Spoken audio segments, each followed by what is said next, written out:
Good evening, everybody. Pardon me.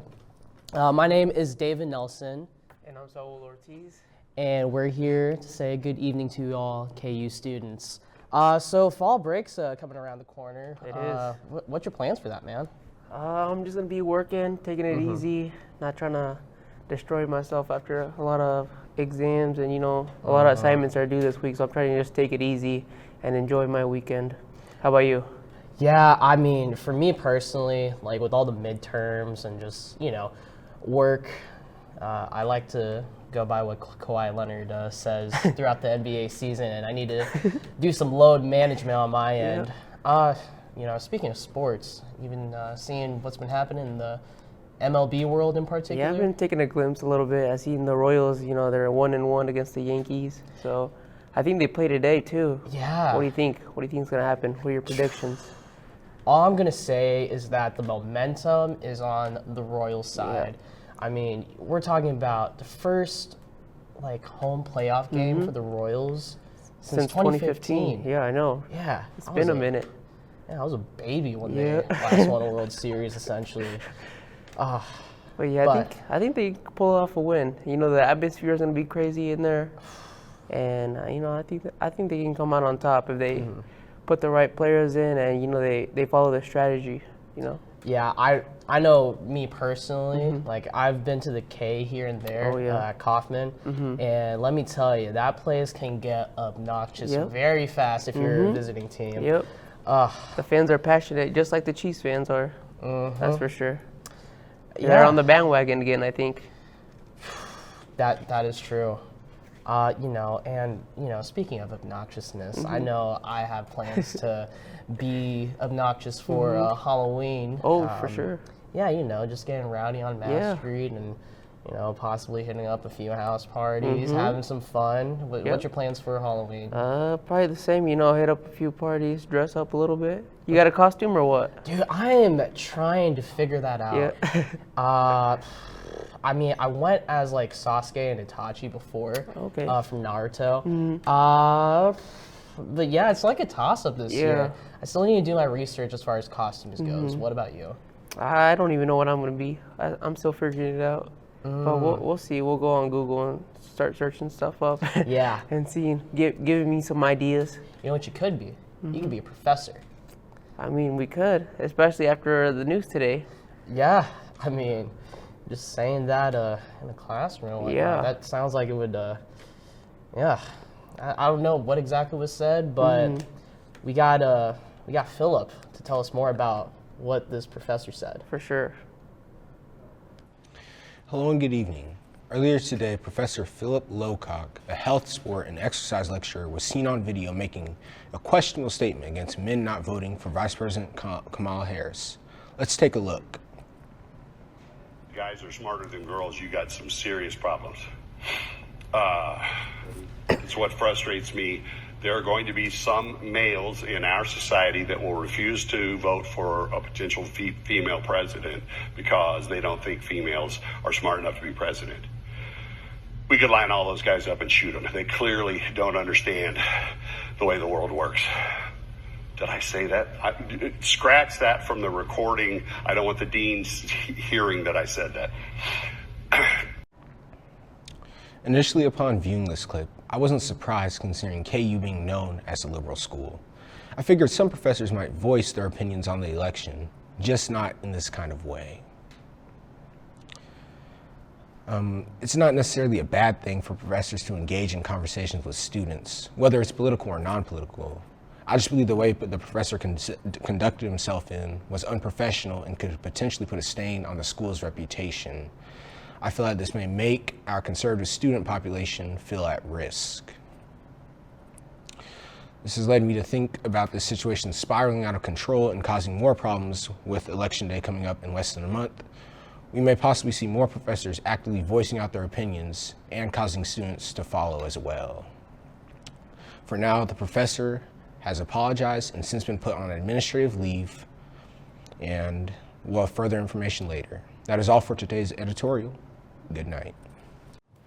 You may not hear it at first, but it's there. Our chant, rising.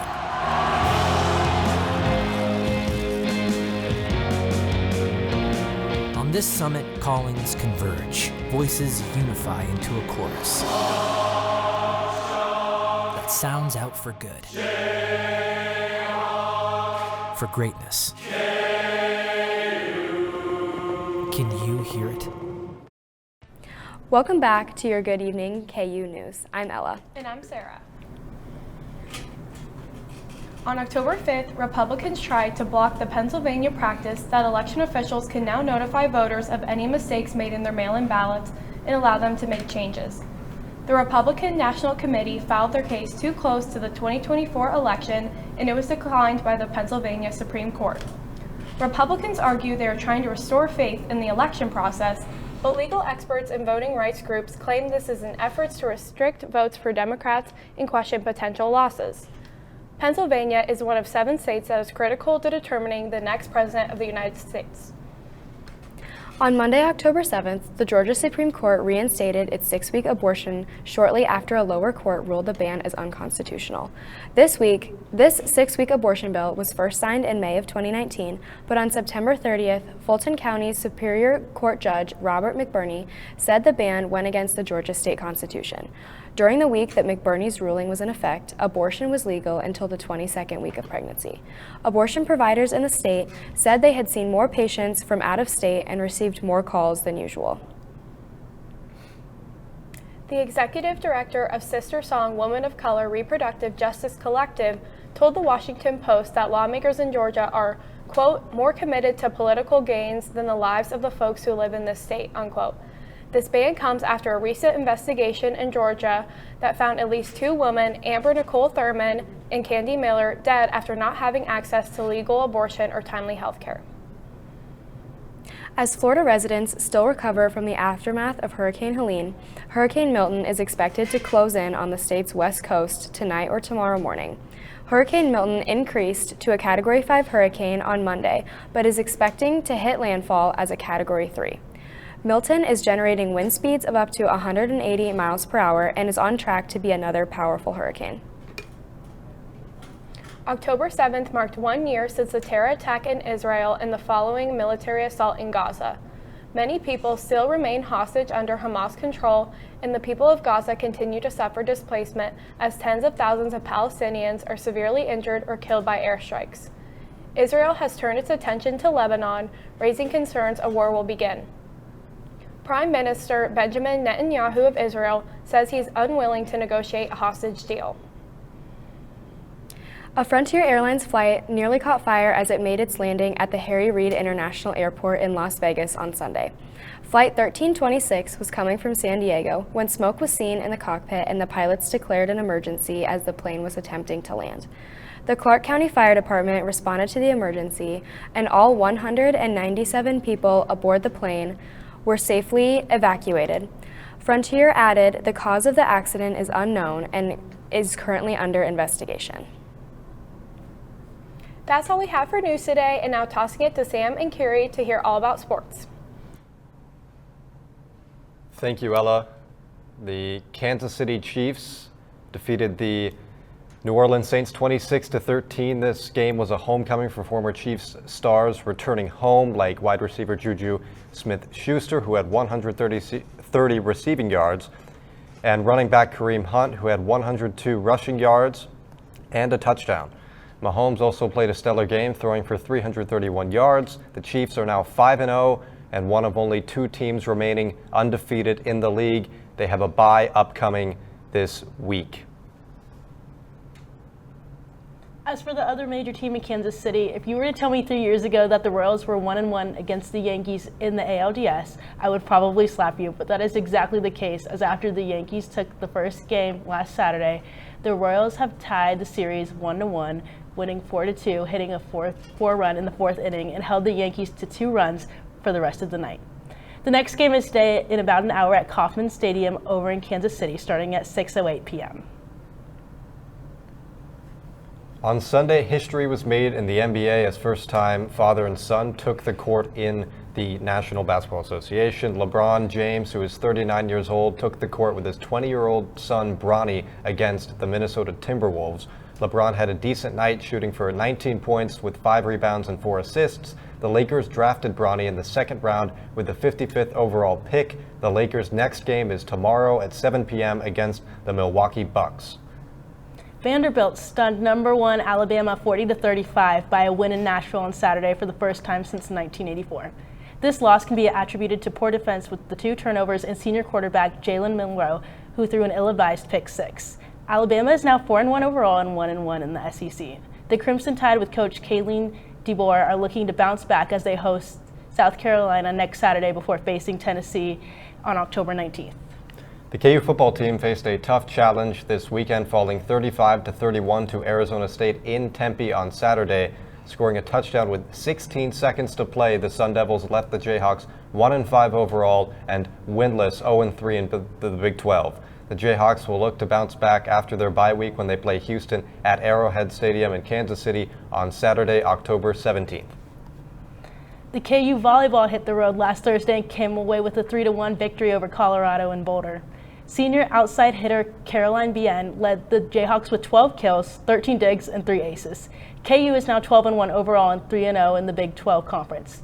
The Jayhawks will travel to West Virginia on Thursday and Cincinnati on Saturday before an October 17th date with K-State at home in the Sunflower Showdown. And that's all we have for sports today. Now tossing it to Emma for the weather.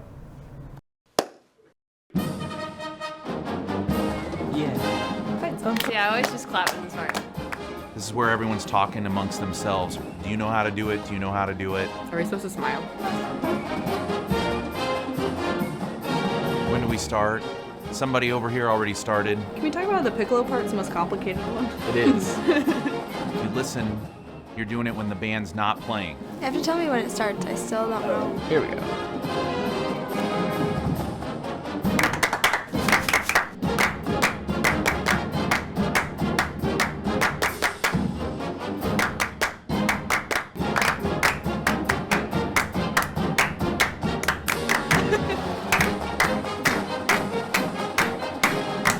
Just clapping now.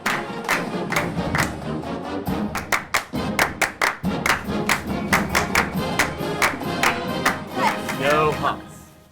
Nailed it. I practiced this morning. Mine was just 2 people. It has a right and a wrong way of doing it.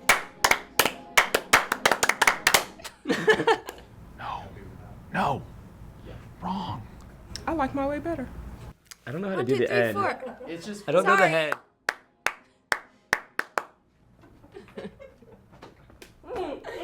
It's hard by yourself. Welcome back to Good Evening KU. I'm Emma here with your weekly weather forecast. Well, as we get midway into this second week in October, unfortunately for all you fall lovers out there, we aren't going to be seeing those cooler temperatures come about just yet. As we get further into this week, we are still going to be seeing those mainly warmer temperatures all within the mid to upper 80s, and it's going to stay that way for quite a bit. However, with those warmer temperatures, we are also going to be experiencing some much stronger wind speeds, averaging around 8 to 9 miles per hour, but peaking at around 14 miles per hour, which means that we're going to be seeing some pretty heavy wind gusts. As we get further into this weekend, we are also going to be seeing some more clouds start to appear, and with those clouds, we are also going to be seeing some cooler temperatures, maybe some in the high to mid 60s, before we start to average out in the mid 70s once again. Taking a look now at our weather spread out over Kansas. Here in Lawrence, we are currently sitting at about 81 degrees, and like usual, it's pretty similar all around. 82 in both Kansas City and Leavenworth. Over in Topeka is 85, and down in Ottawa, currently sitting at 83. Taking a look now over our gorgeous KU campus, we have no clouds in the sky today. And if you've been outside, you can tell. It's nice and sunny. We have blue skies, and those sunny skies and blue skies are going to remain that way for the remainder of this week up until this weekend. Once again, here in Lawrence, we are currently sitting at 81 degrees. Those sunny skies are here, and they're here to stay for the rest of the day. Low humidity, currently sitting at around 24%. So contrary to what we might be experiencing last week and the week before, it's not going to be feeling too sticky outside. It's not going to be feeling that wet, that hot. So what you're feeling outside is pretty much what the temperature is. Lower wind speeds happening right now, currently sitting at around 8 miles per hour. but those wind speeds are going to kind of plateau at 8 miles per hour before they drop back down as we get further into the night.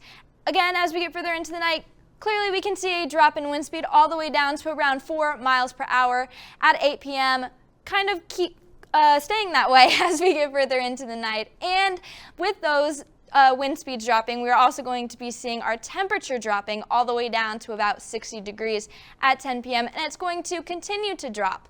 Taking a look now at our radar, we do have some clouds starting to come up just a little bit. If you can see kind of this little bubble of clouds down here, those are all being brought on from Hurricane Milton down in Florida, but we also have some fair sprinklings of clouds around the Midwest as well, specifically in Oklahoma, and starting to make their way just a little bit up into Kansas. Tonight's forecast, we're looking at a low of about 49 degrees, mostly clear skies, a small chance of some clouds as we get into the early hours of the morning, around 3 to 4 a.m. If you're out, you might be seeing just a little bit of clouds, but nothing too serious. Our humidity levels, however, are going to be rising from 24% right now all the way up to 55%. So that's when it might start to feel just a little bit hotter than maybe it is. You might start to feel a little sticky, you might start to sweat a little bit more. But that 49-degree temperature will keep you pretty cool if you're out and about. Tomorrow's forecast, we're looking at an increase in temperature up to about 86 degrees. Once again, sunny skies, warmer winds are actually going to be coming through, so a little bit different from today and tonight. Stronger wind speeds probably going to be sitting at between 10 and 15 miles per hour, so you're definitely going to feel those wind gusts just a little bit more, and our humidity is staying at a pretty consistent 44%. Taking a look now at our severe weather. Hurricane Milton is currently about to be making its way through Florida. Currently, Hurricane Milton is sitting at about a Category 4, but as it starts to make its way into landfall, it's going to be dropping down to a Category 3, and then by the time it exits Florida, it's all the way down to a Category 1. However, with Hurricane Milton, it's currently sitting at around 145 miles per hour winds, and once again is expected to make landfall either tonight or early tomorrow morning. Also with Hurricane Milton, we are going to be seeing 5 to 10 inches of expected rainfall in those regions, as well as a 10 to 15 foot deadly storm surge. This is going to cause lots of mass flooding, lots of rain, and with that wind combining, it is going to make for pretty severe weather in that region. Multiple counties in Florida have already been evacuated, and some will more than likely continue to be as Hurricane Milton gets closer. Zooming back now, in Lawrence, around 84 degrees is what it's going to stay at. And as we get into our sports forecast, the volleyball team is going to be traveling to Cincinnati, Ohio this Saturday, where they will be facing mostly cloudy skies. It's going to start off just a little bit sunny in the morning, and as we get further into the day down in Ohio, it is going to get more and more overcast until those clouds are going to be pretty prevalent. Our high there is expected to be around 79 degrees. The big difference between Cincinnati and here in Lawrence is their wind speeds are going to be much lower, averaging around 3 to 5 miles per hour compared to our 5 to 10 miles per hour. Taking a look now at our weekly extended forecast. Once again, warmer temperatures. It's not start feeling like fall just yet. We are still seeing some of those warmer summer temperatures, so it might feel just a little bit like September and August still. But as we get further into the weekend and early next week, we're seeing a pretty significant drop all the way down to about 65 degrees on Monday. With that 65 degrees is also going to be bringing out a little bit of clouds, but overall nothing too serious, which means lots of sunny skies, and as we start to cool down, it's finally going to be feeling like fall. Well, that's all we have for weather. Thank you so much for tuning in to Good Evening KU, and we'll see you back here, not next Wednesday, but the Wednesday after at 5 p.m.